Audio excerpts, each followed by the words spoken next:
This video is brought to you by Devout Decals, makers of reusable Catholic art for your home altar, your bedroom, and your home classroom.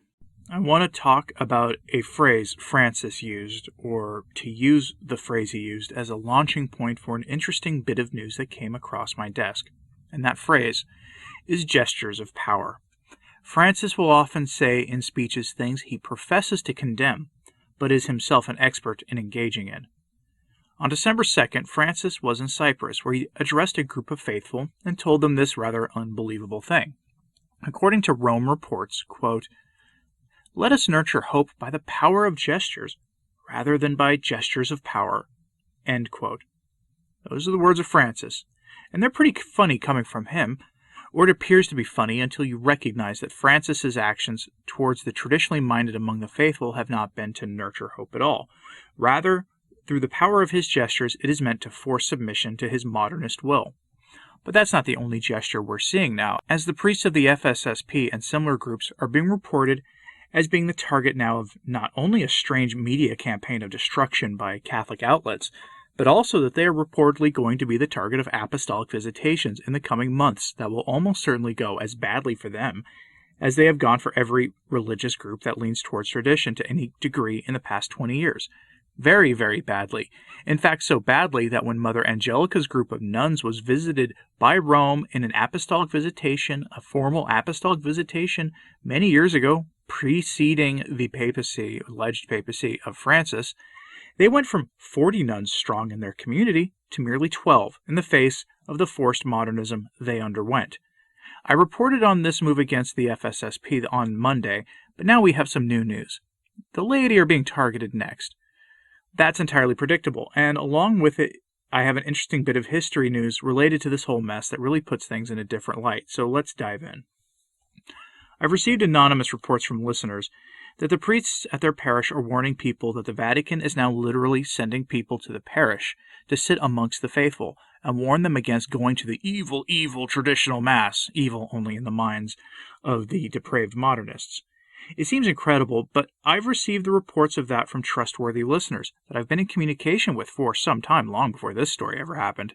And sadly, it seems believable in this age where the Church revived its inquisitors and turned them away from the good works they had done historically and turned them instead towards supporting the evil of the modernists. Let me know if you've heard such things like that from either clergy or diocesan staff in your community or diocese. Certainly some will still want to take such a report with a grain of salt, and I don't really blame anyone for that, especially when we consider the logistics of sending such modernist inquisitors to local parishes to dissuade people from going to the same Mass that our grandparents were spiritually nurtured in, but that has now become the great evil of our time by some mysterious trick of Francis's demonic god of surprises. But all the same, take it under advisement. As Cardinal Pietro Parolin said in June of this year, just before Jailers of Tradition was released, they want the Mass ended forever. They want a clean break from the history of the Church, so they can remake it into their own twisted Bergoglian image, and I'll have more on that at the end. They'll fail, of course, because that's really not how things work, but that is what they want. So be wary at your own parish. But as is often the case, we get some interesting news that is about as poorly timed for the Vatican for their attempts to smash tradition as is possible. The story comes from LifeSite News. Headline: As Cardinal, Pope Benedict reportedly called Marcel Lefebvre the most important bishop of the 20th century.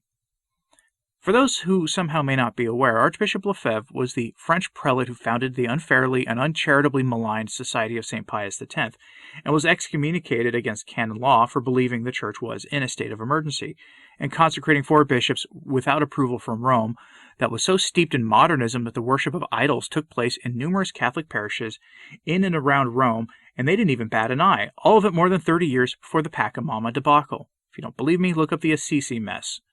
Now, you may be tempted to think that this statement was made before those consecrations that led not only to the illicit excommunication of Archbishop Lefebvre by Rome, but also to a divide that existed among traditionally minded faithful that still persists to this day in the Church.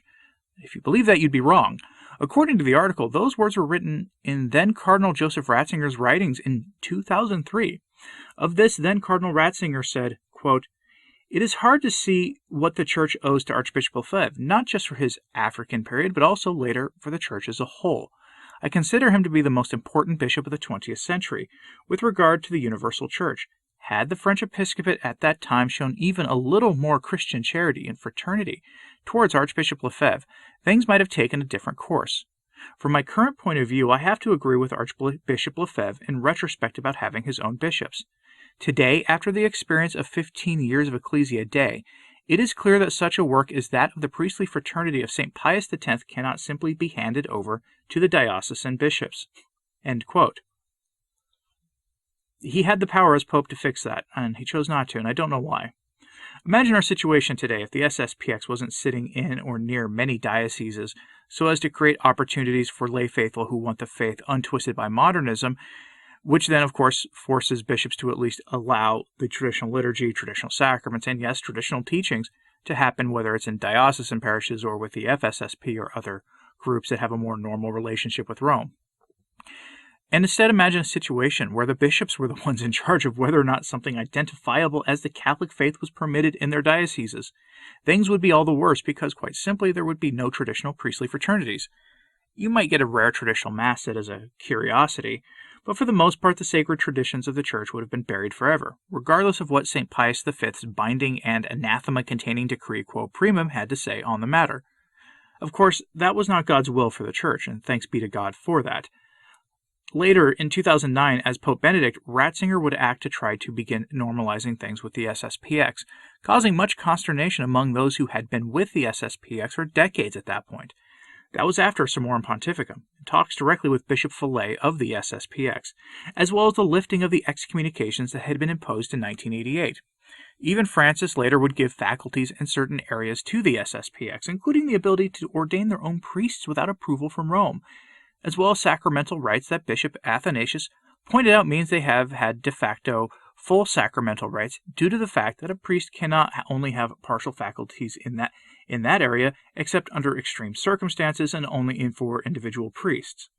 Now I'll expand on this a bit here because I know some will have questions.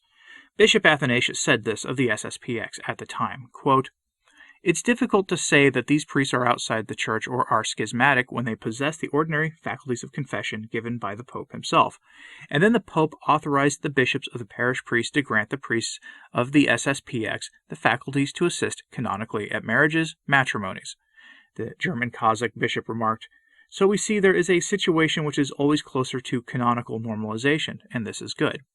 We have to be happy with this situation, that it can be resolved and the SSPX can be present and operate inside the Church for the benefit of the Church, for the renewal of the Church, for the sake of preserving the tradition of the faith in the liturgy and the spiritual life, because basically, actually, the SSPX does no other thing than as the Church believed, as the Church worshipped, as the Church lived, until the Council all these centuries." The bishop concluded that we have to hope that the SSPX, will get the full recognition. I hope soon. It would be good. And then the SSPX will be a normal reality as other realities inside the Church. It is necessary for our time in this crisis, in these times of darkness and confusion. According to the prelate, it is necessary that the Church be enriched by such communities as the SSPX, priests and lay people who simply keep the faith of all ages, the Mass of all ages, and this they will do, the priests and the faithful of the SSPX. End quote. Those are the words of Bishop Athanasius. It's not my opinion, which actually goes further than what the good bishop here said, actually. That's the opinion of the bishop, who on behalf of the Vatican, he had formal faculties from the Vatican to personally observe the SSPX for 2 years, and then he wrote the report for Rome that led to improved relations between the two. Now, all that has been cast aside because Francis felt the need to destroy sacred tradition in the Church, but that is an order of his that should be disregarded and resisted with full force of the faithful. But the subject of gestures came up elsewhere in the news. Francis has been on a trip to Greece and Cyprus in the past few days, and Francis received a gesture of a different kind. An Orthodox priest had some harsh words for Francis, yelling, "Pope, you are a heretic." Now, some were confused about whether he was calling him a heretic because of divisions between Orthodox and Catholics that go back 5 centuries to a schism forced upon the Church after the previous schism between East and West had been resolved. A lot of people don't know that. Or if it was because of the many heretical things Francis says and does. The simple answer is it was directed at Francis himself because of the things he says and does, not because of divisions between East and West. John Paul II and Benedict XVI met numerous times with Orthodox faithful and clerics, and this just didn't happen to them. The issue here is, of course, Francis, the one calling for gestures of hope. while inflicting gestures of raw modernist power on the clergy and the laity in the name of group hugs, kumbaya, and unity, especially unity with Caesar and the Leviathan. Of course, the greatest minds in the Church have told us that we have no duty to be in unity with heresy. As St. Francis de Sales says in his work, The Catholic Controversy, a book so important that when it was published, it converted 70,000 Protestants back to the Church. He says a pope who is a formal heretic is not to be obeyed. Quote, "The pope, when he is explicitly a heretic, he falls ipso facto from his dignity and out of the Church, and the Church must either deprive him, or as some say, declare him deprived, of his apostolic see." End quote.